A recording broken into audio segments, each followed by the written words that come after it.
Divorcing and remarrying is adultery.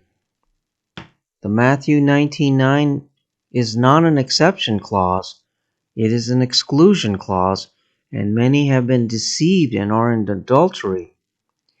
It was changed into the exception clause in the 16th century by Erasmus and the Reformers. This has been known for centuries, but Protestant tradition keeps this error. The Greek text differs from the English. Introduction. The Protestant Westminster Confession allows divorce and remarriage for reasons of adultery and abandonment. The innocent spouse can remarry. It uses the Matthew 19:9 except for porneia clause and calls it adultery, giving reason for divorcing and remarrying. It also cites the 1 Corinthians 7:15 clause and calls it abandonment. This verse substitutes the word bondage for the word enslaved, giving reason for divorcing and remarrying. Millions have divorced and remarried, and God calls this adultery. Adulterers will not enter the kingdom unless repented of. Jesus taught no divorce and no remarriage. Marriage is for life. It is the covenant which was established from the very beginning. Please study these verses in Genesis, Malachi, Mark, Luke, and 1 Corinthians, and Romans. The question is, why does Matthew 19:9 deviate from Luke and Mark? Both Luke and Mark are absolute in their statements. They say no divorce. A man and woman is made one flesh by God in marriage. Divorcing and marrying somebody else is adultery. Luke 16:18 reads, Whosoever putteth away his wife and marrieth another committeth adultery, and whosoever marrieth her that is put away from her husband committeth adultery. This verse is clear and absolute. But Matthew 19:9 reads, And I say to you, whosoever shall put away his wife, except it be for fornication, and shall marry another, commit adultery, and whoso marry her which is put away doth commit adultery. Mark, Matthew, and Luke must align because they recount the same discussion between Jesus and the Pharisees. The message has to be the same. No divorce. Remarriage to somebody else is adultery. The answer: they do align in the Greek. Majority Greek texts show that Matthew 19:9 has an exclusion clause. It is not an exception clause.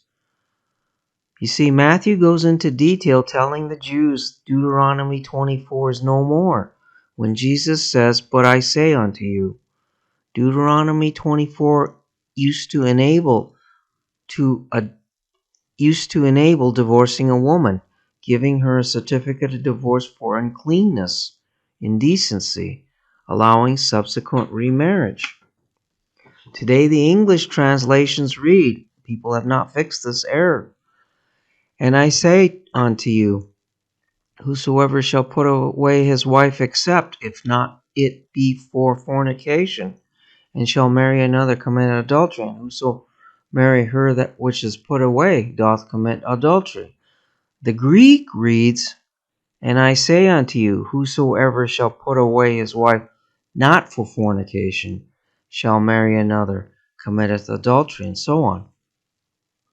That is to say, as I say unto you, whoever divorces his wife, not divorcing over fornication, and shall remarry somebody else, commits adultery. Matthew 19:9 is throwing out Deuteronomy 24, divorcing over uncleanness. This is an exclusion clause. No more Deuteronomy 24. When read in the Greek text, it now aligns with Luke and Mark. No divorce. Remarriage is adultery. Fortunately, we have 1 Corinthians 7:10 through 11 to clarify no divorce and no remarriage. If there's separation, there is no remarriage. And then we have additional data from the early church. From this source, Divorce and Remarriage, the Trojan Horse in the Church. The universal understanding is marriage is for life, and to remarry while your first spouse is still alive is adultery. If one were to suffer the misfortune of divorce, remarriage was not permitted, regardless of the cause. The doctrine of divorce and remarriage did not change until the 16th century. Erasmus gave the reformers an English translation of the Greek with modifications which the reformers embraced. This Bible embraced the Erasmian view, now called the traditional Protestant view of divorce and remarriage, for adultery and abandonment, which is in the Westminster Confession. The reformers jumped on this and began issuing all sorts of reasons for divorce, such as impotence of the man, failure of a wife to perform normal conjugate responsibilities, and other evils such as sorcery or murder. Conclusions. The Leslie McFall article is a must-read. Most of us do not know Greek, but we notice that Matthew 19:9 does not match the other synoptic gospel. We also know that Paul's revelation does not allow for divorce and remarriage either. Jesus taught divorce and remarriage is adultery.